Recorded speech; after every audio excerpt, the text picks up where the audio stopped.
ప్రియమైన క్రైస్తవ సహోదరీ సహోదరులకు ప్రభువైన యేసుక్రీస్తు నామంలో వందనాలు.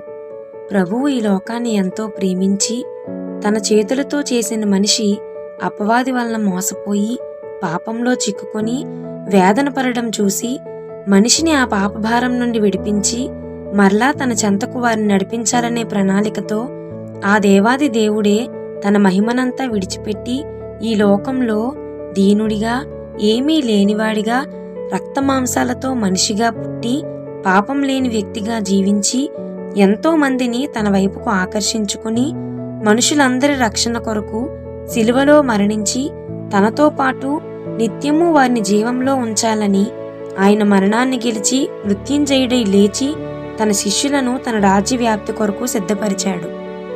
ఆత్మరూపిగా ఈ లోకంలో ఉండి తన రాజ్యాన్ని కడుతున్నాడు.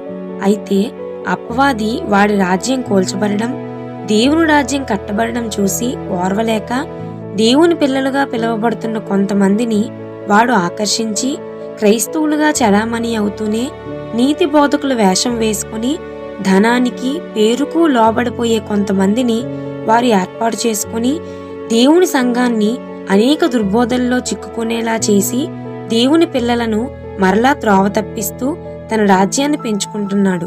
వీడు ఏర్పాటు చేసుకున్న బోధకులు వాక్యాన్ని వక్రీకరిస్తూ వాక్యంలో లేని సంగతులు బోధిస్తూ కల్పనా కథలు చెప్తున్నారు.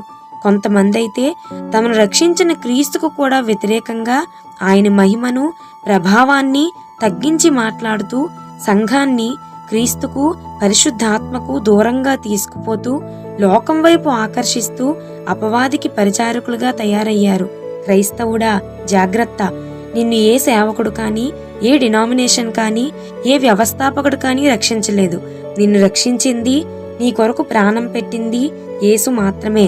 వాక్యాన్ని ధ్యానిస్తూ దేవుని ఆత్మ సహాయంతో వాక్యానుసారంగా నీ బ్రతుకును కట్టుకో. అబద్ధ బోధకులు చివరి దినాల్లో విస్తరిస్తారని, ఏర్పరచబడిన వారిని సైతం వారు మోసగిస్తారని ప్రభువు ముందుగానే హెచ్చరించాడు. ఇలాంటి బోధల విషయంలో అప్రమత్తంగా ఉండు.